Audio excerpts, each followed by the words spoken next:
सर्वमंगल मांगल्ये शिवे सर्वार्थ साधिके शरण्ये त्र्यंबके गौरी नारायणी नमोस्तुते। तर आज आहे नवरात्रीची महाअष्टमी, तसेच नवमी देखील आज आहे। तर मी तुम्हाला अष्टमी व नवमीची कथा सांगणार आहे, त्यामुळे व्हिडिओ स्किप न करता शेवटपर्यंत जरूर बघा। चॅनलवरती नवीन असाल तर चॅनल लाईक करा आणि सबस्क्राईब देखील करा।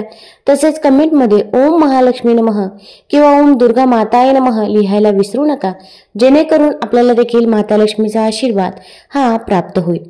कहाणी महालक्ष्मीची। आटपाट नगर होतं, तिथं एक राजा होता। त्याला दोन बायका होत्या, एक आवडती होती, दुसरी नावडती होती। आवडतीचं नाव पाट माधव राणी आणि नावडतीचं नाव चिमादेव राणी होतं। त्या राजाला एक शत्रू होता, त्याचं नाव नंदमनेश्वर होतं। तो क्षणी उडे क्षणी बुडे, क्षणी अंतराळी जाई क्षणी पाताळी जाई असा राजाच्या पाठीस लागला होता। त्यामुळे राजा वाळत चालला। एके दिवशी राजानं सर्व लोकांना बोलावले, नंदमनेश्वरला मारा म्हणून आज्ञा केली। सर्व लोकांनी राजाला बरं म्हटलं। त्याला जिकडे तिकडे शोधू लागले। त्याच नगरीत एक म्हातारीचा लेक होता। तो आपल्या आईला म्हणू लागला, आई आई मला भाकरी दे, मी राजाच्या शत्रूला मारायला जातो। म्हातारी म्हणाली, बाबा तू गरीबाचा पोर, 4 पावलं पुढे जा, झाडाआड वाळली भाकरी खा, म्हणजे लोक तुला हसणार नाही। पोरानं बरं म्हणून म्हटलं। म्हातारीने भाकरी दिली। म्हातारीचा पोर भाकरी घेऊन निघाला, सगळ्यांच्या पुढे गेला। इतक्यात संध्याकाळ झाली, सर्व लोक घरी आले। त्यांना नंदमनेश्वर काही सापडला नाही। तशी राजाला फार काळजी लागली। पुढे फार रात्र झाली, म्हातारीचा पोर तिथंच राहिला। पुढे मध्यान्ह रात्री काय झालं, नागकन्या देवकन्या तिथं आल्या, महालक्ष्मीचा वसा सांगू लागल्या। पोरानं विचारलं, बाई बाई यानं काय होतं? त्यांनी सांगितलं, पडलं झडलं सापडतं, मणिचिंतलं कार्य होतं। इतकं ऐकल्यावर तोही त्यांच्याबरोबर वसा वसू लागला। पूजा केली, घागरी फुंकल्या। पहाटेस महालक्ष्मी माय कोल्हापुरात जाती जागती झाली। तसा नागकन्या देवकन्याने आशीर्वाद मागितला, तसा यांनीही मागितला, तसा देवीनं दिला। राजाचा शत्रू मरेल, तुला अर्ध राज्य मिळेल, अर्ध भंडार मिळेल, माडीशी माडी बांधील, नवल वाट नाव ठेवील, तो वैरी डावा पाय मस्तकी ठेवून उद्या राजाच्या अंगणात मरून पडेल, असं म्हणून देवी अदृश्य झाली। म्हातारीचा पोर घरी आला। दुसऱ्या दिवशी राणी पहाटे उठली, परसात आली, राजाचा वैरी मेलेला पाहिला, तिला आनंद झाला। तशी तिने ही गोष्ट राजात जाऊन सांगितली। राजाने चौकशी केली, म्हातारीचा पोर सगळ्यांच्या मागं होता, त्याने याला मारलं असेल असं लोकांनी राजाला सांगितलं।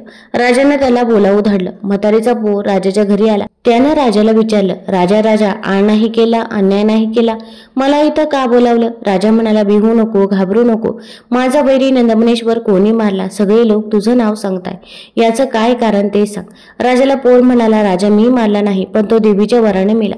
राजा म्हणाला, ती देवी कोणती? तिला तू कोठे भेटलास? पोर म्हणाले, सगळ्यांच्या पाठी मागून निघालो, त्यांच्या पुढे गेलो, शिळी भाकर झाडाआड करून खाली, येता येता रात्र झाली, झाडाखाली वस्ती केली। रात्री नागकन्या देवकन्या तिथं आल्या, त्यांनी महालक्ष्मीचा वसा बसला, त्याची मी चौकशी केली। पुढे मी पूजा केली, घागरी फुंकल्या। पहाटेस महालक्ष्मी माय कोल्हापुरात जाती जागती झाली, सर्वांना आशीर्वाद दिला, तसा मलाही दिला। तुला आशीर्वाद काय मिळाला? मला आशीर्वाद असा मिळाला की शत्रू मरेल, अर्ध राज्य मिळेल, अर्ध भंडार मिळेल, माडीशी माडी बांधील, नवल वाट नाव ठेवील, असं म्हणून देवी अदृश्य झाली। मग आम्ही उत्तर पूजा केली, तातो घेऊन घरी आलो, तो तुझं बोलावणं आलं। राजाने हकीकत ऐकली, आनंदी झाला। पोराला अर्ध राज्य दिलं, भंडार दिलं, माडीशी माडी बांधून दिली, नवल वाट नाव ठेवलं।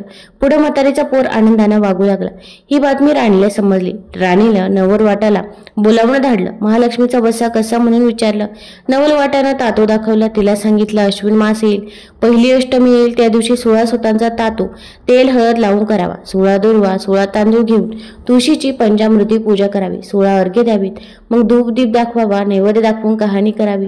ज्याचा वसा घेणं असेल त्यानं तातूची पूजा करावी, तातू हातात बांधावा, दुसरी कहाणी चतुर्थीला व तिसरी चतुर्दशीला करावी। या प्रमाणात दर अश्विन मासी करावं। स्वतः तिनं वसा समजून घेतला। हे व्रत ती पाळू लागली। पुढे एके दिवशी काय झालं, राजा राणीच्या महाली आला, सारी पाठ खेळू लागला। राजाने राणीचा तातू पाहिला। हे काय झालं म्हणून विचारलं। राणीने तातूची हकीकत सांगितली। राजा म्हणाला, माझे घरी हारे बहू, दोरे बहू, कांकणे बहू, कळावे बहू, व्रताचं सूत तोडून टाक, मला याची गरज नाही। पुढे रात्र झाली, राजा राणी निजली। सकाळी दासी बटकी महाल झाडू लागल्या। केरात त्यांना तातू सापडला। दासीने तो तातू नवल वाटाला दिला।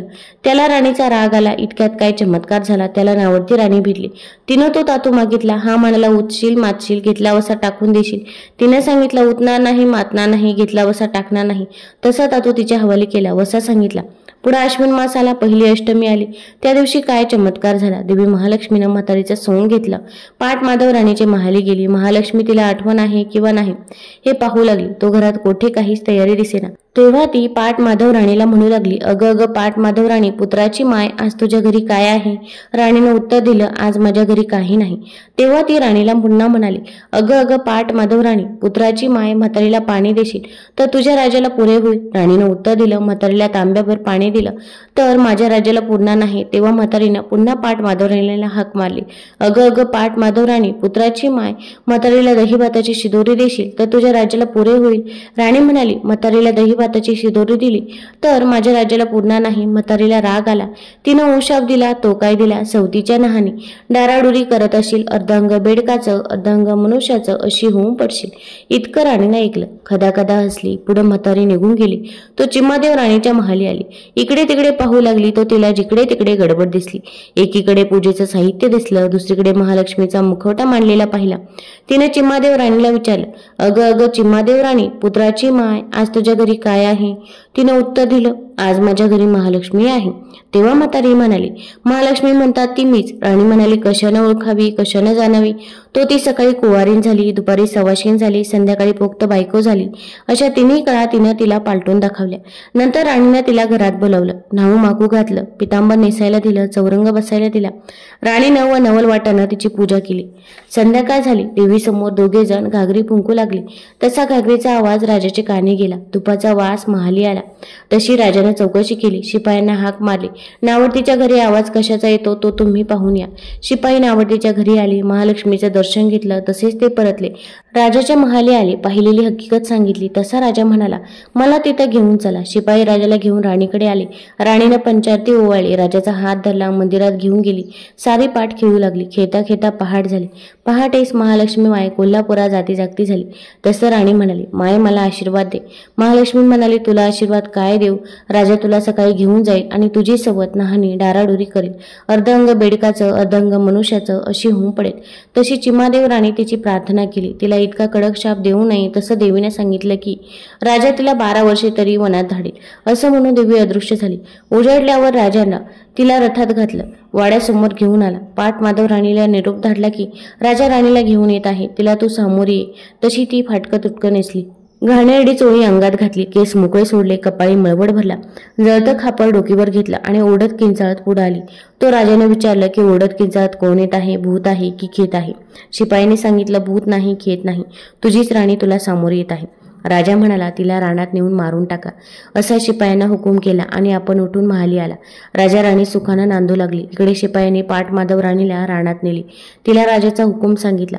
राणी मुळू मुळू रडू लागली. तसं शिपायांनी सांगितलं, बाई बाई रडू नको, आम्ही तुझ्या हातचे खाल्ले प्यायले आहे. आमच्याच्यानं काही तुला मारवत नाही, म्हणून आम्ही तुला सोडून देतो. पुन्हा तू या राज्यात काही येऊ नको, असं म्हणाले. राणीला तिथून सोडून दिलं. आपण निघून नगरात आले. नंतर ती तशीच फिरता फिरता एका नगरात गेली. पहिल्यांदा कुंभाराच्या आळीत गेली.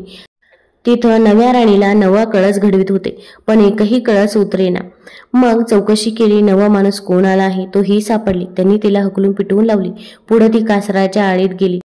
तो तिथं नव्या राणीला नवा चोडा करत होते, पण एकही चोडा उतरेना. तेव्हा चौकशी केली. नवा माणूस कोण आला आहे तेव्हा ही सापडली. लोकांनी तिला हकलून पिटवून लावली.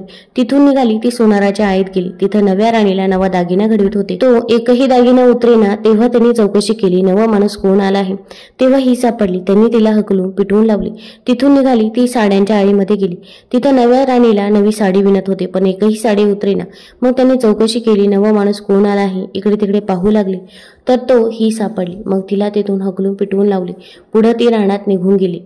जाता जाता ऋषींची गुफा दृष्टीस पडली. तिथं गेली. तो ऋषी ध्यानस्थ बसले होते. ती तिथंच राहिली. ऋषी स्नानाला गेले म्हणजे ही आपली सारवासारव करी, पूजेचं मांडून ठेवी, अशी तिने 12 वर्षे सेवा केली. ऋषी प्रसन्न झाले. ते म्हणाले, इथं झाड सारवण कोण करतं, त्यानं माझ्या समोर यावं. तशी ती ऋषींच्या पुढे आली. नमस्कार केला. ऋषींनी झाड सारवण्याचं कारण विचारलं. ती म्हणाली, अभय असेल तर सांगते. ऋषींनी अभय दिलं. राणीनं पहिल्यापासून हकीकत सांगितली. ऋषींनी पोत्या पुस्तकं वाचून पाहिली. तो तिच्यावर महालक्ष्मीचा कोप आहे असं समजलं. ऋषींनी तिच्याकडून महालक्ष्मीची पूजा करावली. रात्री घागरी फुंकवल्या. पहाटे महालक्ष्मी माय कोल्हापुरात जाती झाली. तसा राणीने आशीर्वाद मागितला. देवी रागवली होती. ऋषींनी देवीजवळ क्षमा मागितली. तेव्हा देवीनं उशाप दिला, या झाडाखाली सगळी तयारी कर. पाय धुवायला पाणी ठेव, चंदनाची उटी ठेव, फराळाची तयारी कर, कापुरी विडा ठेव, वाळ्याचा पंखा ठेव. त्याला सगळ्याला तुझ्या हाताचा वास येऊ लागेल. राजा इथं आज उद्या येईल. तहानलेला असेल. त्याचे शिपाई थंड पाण्याचा शोध करतील. तेही असली सगळी तयारी पाहतील. राजाला जाऊन सांगतील. नंतर राजा इथं येईल. त्याप्रमाणे दुसऱ्या दिवशी तिथे राजा आला. थंडगार छाया पाहिली. स्वस्त बसून विश्रांती घेतली. नंतर पाय धुतले. पोटभर फराळ केला. पाणी प्यायला. कापुरी विडा खाल्ला. आत्मा थंड झाला. पुढे राजाने शिपायांना विचारलं, इथं मी पाणी प्यायलो, फराळ खाल्ला, विडा खाल्ला. त्याला सगळ्याला पाटमाधव राणीच्या हाताचा वास कसा आला? शिपाई म्हणाले, अभय असेल तर सांगतो. राजानं अभय दिलं. तेव्हा शिपाई म्हणाले, आम्ही तिच्या हातचं खाल्लं प्यायलो. आमच्याच्यानं काही तिला मारवलं नाही, म्हणून आम्ही तिला सोडून दिलं. राजा म्हणाला, असं असेल तर तिचा आसपास शोध करा. शिपाई म्हणाले, ऋषींच्या गुफा पाहिल्या. तिथं ही सापडली. राजाला जाऊन शिपाईने सांगितलं. राजा उठला, ऋषींच्या गुफेत गेला. त्याचं दर्शन घेतलं. ऋषीने ओळखलं. त्याला सगळी हकीकत सांगितली. पुष्कळचा बोध केला. राणीला नमस्कार करायला सांगितला. नंतर तिला हवाली केलं. तसं उभयंतांनी ऋषींना नमस्कार केला. त्यांनी त्यांना आशीर्वाद दिला. पुढे राजानं तिला रथात घातलं. आपल्या नगरी घेऊन आला. बाहेर उभा केला. राणीला निरोप पाठवला. राजा पाटमाधव राणीला घेऊन येत आहे, त्याला तू सामोरी ये. तशी राणी नहाली, माखली, पितांबर नेसली, शाल जोडी पांघरली, अलंकार घातले. नगरच्या नारी बरोबर घेतल्या आणि वाजत गाजत राणी समोर गेली. राजाने विचारलं, वाजत गाजत कोण येत आहे? नागकन्या की देवकन्या? तसं शिपाईने सांगितलं, नागकन्या नाही, देवकन्या नाही, तुझीच राणी तुला सामोरी येत आहे. तेव्हा राजा पाटमाधव राणीला म्हणाला, तू जर अशीच सामोरी आली असतीस तर तुला इतके हाल भोगावे लागले नसते. राणी उगीच बसली. राजाने चिमादेव राणीला उचलून रथात घेतली आणि दोघींसह वाजत गाजत आला. सुखानं राज्य करू लागला. जशी पाटमाधव राणीवर महालक्ष्मी माय कोपली, तशी तुम्हा अम्मावर न कोपो. ही 60 उत्तराची कहाणी 5 उत्तरी सपत संपूर्ण हो.